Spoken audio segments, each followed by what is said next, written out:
Assalamualaikum. Di video ini saya ingin membicarakan berkenaan Permata Negara.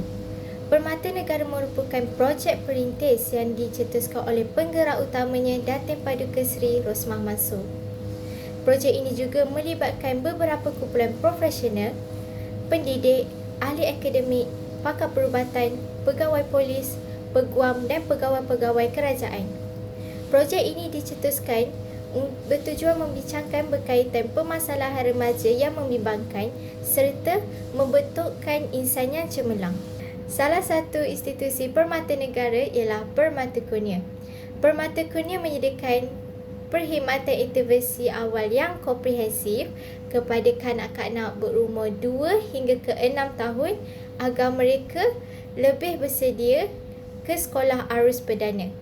Bagi menjadi pendidik di institusi ini, guru-guru akan diberikan latihan awal selain mempunyai sijil pengendalian operasi kanak-kanak autism.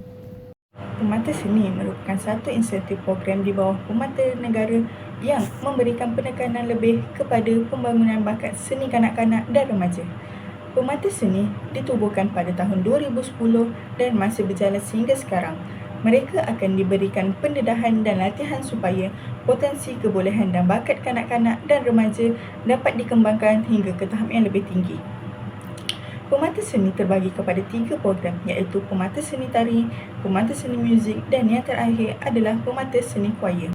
Kanak-kanak akan dibahagikan kepada 2 kategori iaitu kanak-kanak berusia antara 7 hingga 12 tahun dan kanak-kanak berusia 7 hingga 14 tahun. Kanak-kanak berusia antara 7 hingga 12 tahun, mereka akan diberikan pilihan untuk masuk ke Permata Seni Tari dan atau Permata Seni Choir. Manakala kanak-kanak berusia 7 hingga 14 tahun, mereka akan dimasukkan di Permata Seni Muzik. Untuk Permata Insan pula, Permata Insan adalah sebuah program yang telah ditubuhkan khas di Universiti Sains Islam Malaysia, USIM, yang bertujuan untuk menghasilkan bakal ilmuwan pemikir Islam yang berteraskan Al-Quran dan Al-Sunnah sejak kecil.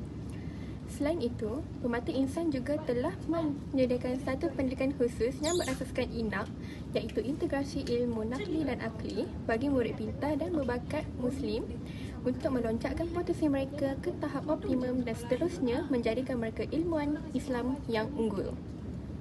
Seterusnya, Permata Pintar. Permata Pintar menyediakan satu sistem khusus pendidikan mencabar dan holistik bagi murid pintar dan berbakat untuk melonjakkan potensi mereka ke tahap yang optimum. Seterusnya, Permata Pintar juga menjadikan mereka sebagai aset negara yang bernilai. Bagi jenis remaja pula, atau pada masa dahulunya yang lebih dikenali sebagai Perkasa Remaja merupakan salah satu inisiatif Kementerian Pelajar Malaysia KPM bagi membantu remaja B40 yang menetap di kawasan Projek Perumahan Rakyat PPR di sekitar Kuala Lumpur. Perkasa Remaja telah ditubuhkan sejak tahun 2010 dan bermula di PPR Pantaria sebagai pusat komuniti pertama dan telah membantu ramai pelajar B40 dengan telah menyediakan kemahiran asas dan beberapa bidang. Pada zaman ini, jenis remaja telah mempunyai 4 pusat komuniti di lokasi yang berbeza. Selain itu, tujuan jenis Perkasa Remaja ini ditubuhkan adalah untuk membangunkan kepercayaan diri remaja, meningkatkan kemampuan sosial serta membantu mereka menangani masalah di masa remaja. Selain daripada itu, Perkasa Remaja juga seringkali melibatkan kolaborasi dengan sekolah, komunitas dan organisasi lain untuk memberikan dukungan yang komprehensif. Secara keseluruhan, inisiatif ini berfokus untuk menciptakan generasi muda yang lebih kuat, positif dan siap menghadapi masa hadapan. Implikasi yang pertama adalah pendidikan awal yang berkualiti melalui kurikulum yang dirancang dengan teliti. Kanak-kanak akan diperkenalkan dengan konsep asas seperti bahasa, matematik dan sains. Selain membantu meningkatkan kemahiran kognitif, ia juga dapat mendorong perkembangan fizikal, emosi dan sosial bagi seorang kanak-kanak. Melalui perkembangan fizikal, ia dapat menekankan tentang pentingnya aktiviti fizikal dan kesihatan termasuk perkembangan motor halus dan kasar. Aktiviti bermain dan bersukan dapat membantu meningkatkan koordinasi dan stamina. Seterusnya, dengan adanya Permata Negara, Perkembangan kanak-kanak terhadap kreativiti dan estetika dapat diterapkan serta dapat berkembang dengan lebih baik. Implikasi institusi pemata negara terhadap perkembangan kanak-kanak ni kita dapat lihat dari segi fizikal dan mereka mula belajar mengurus diri sendiri ketika mereka mula membesar.